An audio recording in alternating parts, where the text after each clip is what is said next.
On to the topic, freelance journalism. You're all freelancers. Kim, you've done the research. We've gone all the way from 40 cents a word in 1993 to 40 cents a word in 2008. What happened? Why haven't rates moved? Well, freelancing is a really crowded market. You get journalists who want the flexibility that freelancing gives you, and it also allows you to do all the fun stuff without having to do any of the boring stuff, or at least if you're lucky. And then you get people who have a passion for writing who come into it. So it's a pretty crowded market, and I think that's one reason. I mean, is what you're saying there's too many hobbyists in there prepared to work for 20 cents a word?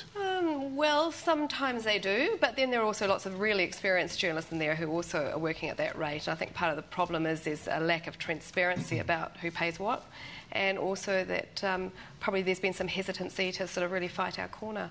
Because Deborah, you've been a champion of the free market. What happened to the market here? Well, I wondered about that actually. And when you talk to economists, I remember asking Roger Kerr, how come this is meant to be a free market? So how come when I left NBR, I was doing pretty much the same work, but I was getting paid, like a fifth of what I got paid when I did it, as a staff journalist?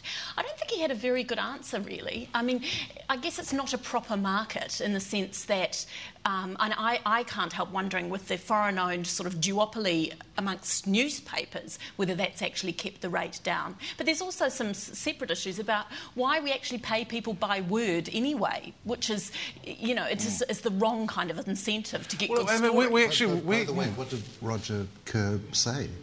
I think he sort of said something about how you're paying for ephemeral things when you pay a staff member. You're paying for them to sit. See, my view is that, bosses just like seeing their sort of, I pay you and I see you sitting at your desk all day long. So you're paying for those kind of, all of the extra stuff, not just for the words that they churn out. So that's why there's such a differential between staff journalists and freelancers. I think it's probably...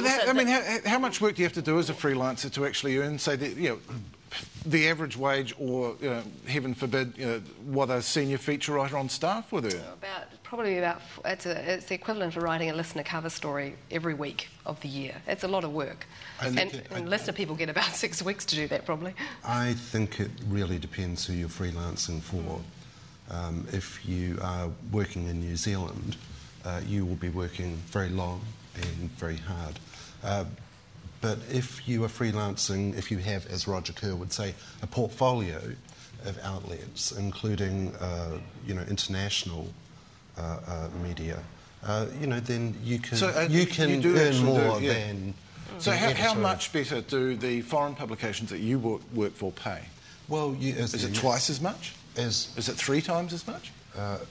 On a very good year, I could earn as much as an editor of a metropolitan paper here.